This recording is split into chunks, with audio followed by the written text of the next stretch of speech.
Hello students of class 7. Today I read about history. In history we learn about in last lecture Delhi Sultanate. In Delhi Sultanate we study firstly slave dynasty.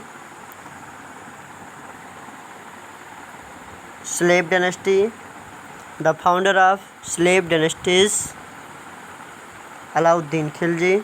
Then come under the throne Iltutmish, and next is Razia Sultana.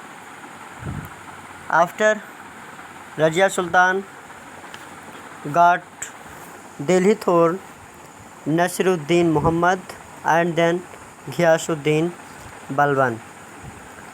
The next dynasty of Delhi Sultanate is Khilji dynasty. Khilji dynasty, after death of Kaikubad, Jalauddin Khilji became a ruler of Delhi. At that time he was 70 years old and ruled brief period only 6 years. 1296 AD, Alauddin Khilji, his nephew, son-in-law, murdered him to capture throne of Delhi. इसमें हम देखेंगे जो Khilji dynasty हुई वो काकीबाद जलाउद्दीन के death होने के बाद जो स्लेव डायनेस्टी होती है वो खत्म हो जाती है और शासन मिलता है पूरी तरीके से अलाउद्दीन खिलजी को।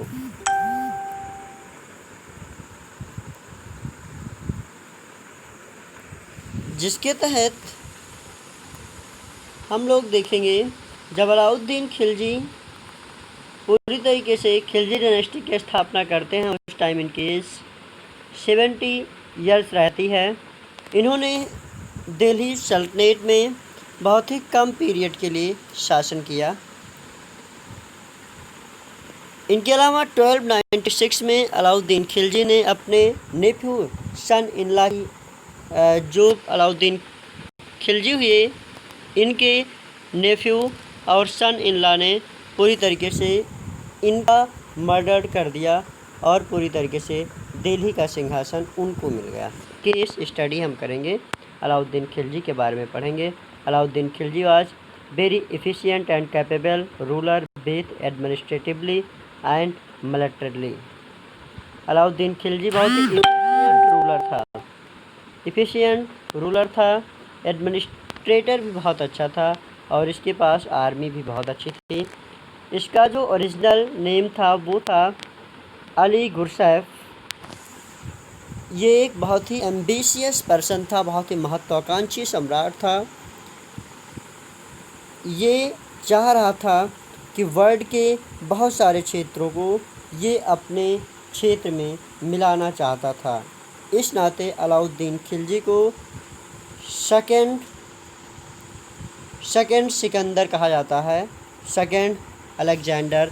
इस नाते इसको टाइटल दी गई Sikandari Sani. He expanded his empire from Brahmaputra in the east and Arabian Sea in the west and from Himalaya in north and Madurai in south.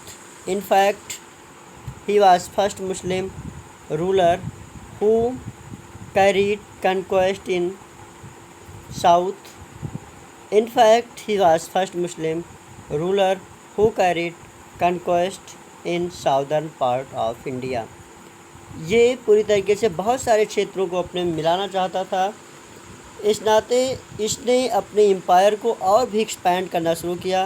Brahmaputra से लेकर के अरेबियन सी और वेस्ट में हिमालय, नॉर्थ में मदुरई, साउथ में मदुरई क्षेत्र तक इसका शासन पूरी तरीके से फैल चुका था। ये ऐसा मुस्लिम रूलर हुआ करता था जिसने भारत के साउदर्न पार्ट को भी जीत रखा था। कॉन्क्वेस्ट ऑफ नॉर्थ, हम देखेंगे कि नॉर्थ के क्षेत्र को इसने कैसे जीता। In pursuit of policy expansion and conquest he conquered Gujarat, Malwa, Rajasthan, Ranthambore. His conquest of Gujarat gave him access to ports of foreign trade. इसकी जो पॉलिसी थी कि अपने सीमा का पूरी तरीके से प्रसार करना और बहुत ज़्यादा युद्धों को जीतना, इसलिए इसने गुजरात, मालवा, राजस्थान और रणथंभौर जैसे इलाकों को जीता। गुजरात को जीतने के बाद इसको बहुत ही ज़्यादा पोर्ट्स वगैरह मिल गए, जिससे इसका जो फॉरेन ट्रेड हुआ वो बहुत तेज़ी के साथ विस्तार हो गया था। इसने बाद में चित्तौड़ पर भी आक्रमण किया। चित्तौड़ जो थी वहाँ की ब्यूटीफुल रानी जो थी पद्मिनी, जो राणा रतन सिंह की वाइफ थी, इस नाते his attack is describe vividly in Padmavat written by Malik Mohammad Jayasi. The Rajput fought bravely but lost the battle. जो राजपूत राणा रतन सिंह हुए थे, उन्होंने अलाउद्दीन खिलजी से बहुत ही ब्रेवरी तरीके से लड़ते हैं, लेकिन एट लास्ट वो पूरी तरीके से हार जाते हैं, जैसा कि पद्मावत बुक में मलिक मोहम्मद जायसी ने लिखा है। जो क्वीन पद्मिनी हुई वो पूरी तरीके से राजपूत के वुमेन्स परफॉर्म करती थी, जिनको जौहर कहा जाता था। फिर बाद में अलाउद्दीन खिलजी ने अटैक किया और बहुत सारे मंदिर, टेम्पल्स, जो सिटीज़ हुआ करते थे, मालवा, उज्जैन, मंडू, धार, चंदेरी, इन सब पर अटैक किया और उनसे बहुत ज़्यादा धन वगैरह इसने लूट लिए। बाद में अलाउद्दीन खिलजी की जो कॉन्क्वेस्ट हुई 1306 से लेके 1315 तक, उसको हम देखेंगे। उसमें है after becoming master of whole northern part of India he sent huge army under trusted general Malik Kafur, also known as Hazar Dinari. इसने पूरी तरीके से नॉर्दर्न पार्ट पर कब्जा करने के बाद एक बहुत बड़ी आर्मी भारत के साउथ रीजन पर अपने विश्वसनीय जनरल मलिक कफूर के अंडर में भेजता है, जिनको हजर दिनारी भी कहा जाता था, जिसने वहाँ पर यादव वंश को पूरी तरीके से हरा दिया। इनके अलावा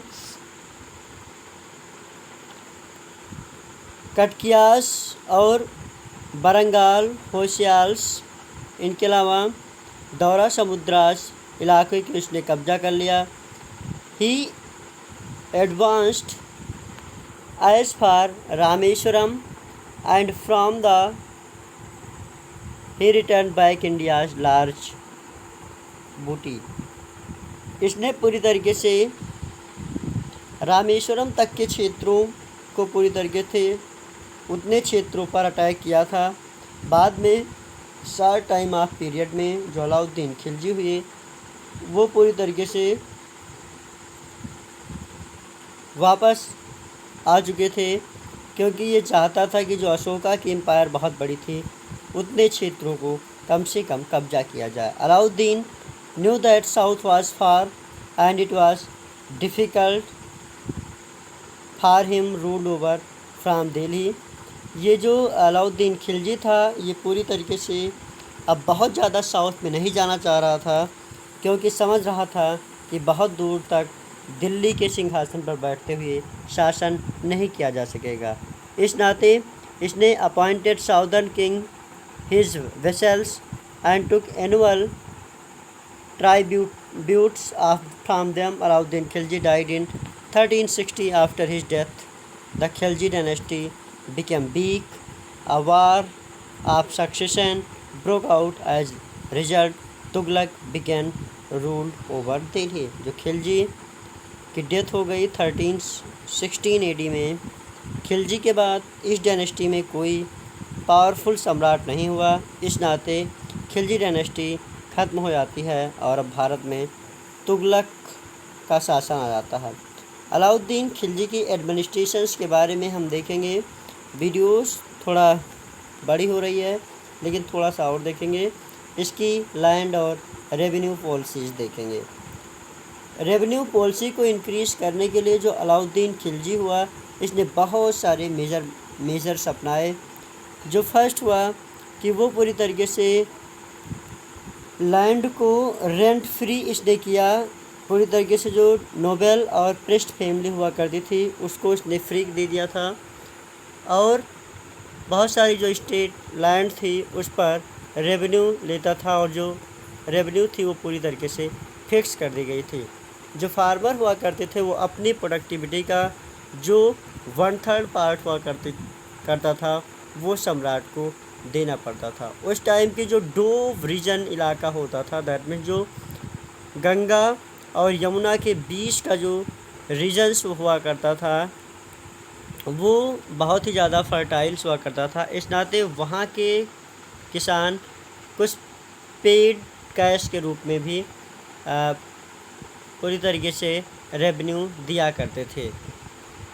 इनके अलावा कुछ मार्केट कंट्रोल भी देखेंगे कि मार्केट कंट्रोल पे पूरी तरीके से अलाउद्दीन खिलजी का कैसा सम्राट हुआ करता था, किस तरीके की कंट्रोलिंग हुआ करती थी। तो देखेंगे जो सोल्जर्स हुआ करते थे उनको सेटिस्फाइड करने के लिए जो तमाम तरीके की कमोडिटीज़ थी उनके रेट पूरी तरीके से फिक्स कर दिए गए थे, चाहे वो निडिल हो या फिर एलिफेंट्स हो। अगर कोई ऐसा नहीं करता था तो उसको पूरी तरीके से पनिशमेंट मिलता था अगर कोई हायर चार्जर पे सामान बेचता था। अलाउद्दीन खिलजी ने दिल्ली में 3 मार्केट्स को सेटअप किया था, जिसमें एक में फूड ग्रेन, दूसरे में क्लॉथ और तीसरे में हॉर्सेस, कैटल्स और स्लेप्स की बिक्री हुआ करती थी। इसके लिए उसने प्रत्येक मार्केट में अपने अलग अलग तरीके के ऑफिसर्स की नियुक्ति करी थी, जिसको सहाना कहा जाता था। वो गुड्स की प्राइसेस को स्ट्रिक्टली पूरी तरीके से चेक करता था। दैट मीन्स उस टाइम ब्लैकमेल्स वगैरह नहीं हुआ करता था। दैट मीन्स जो तमाम तरीके की डर्टी ट्रिक्स मार्केट्स में अपनाए जाते थे वो उस टाइम अलाउद्दीन के कंट्रोल में नहीं हुआ करते थे। थैंक्स।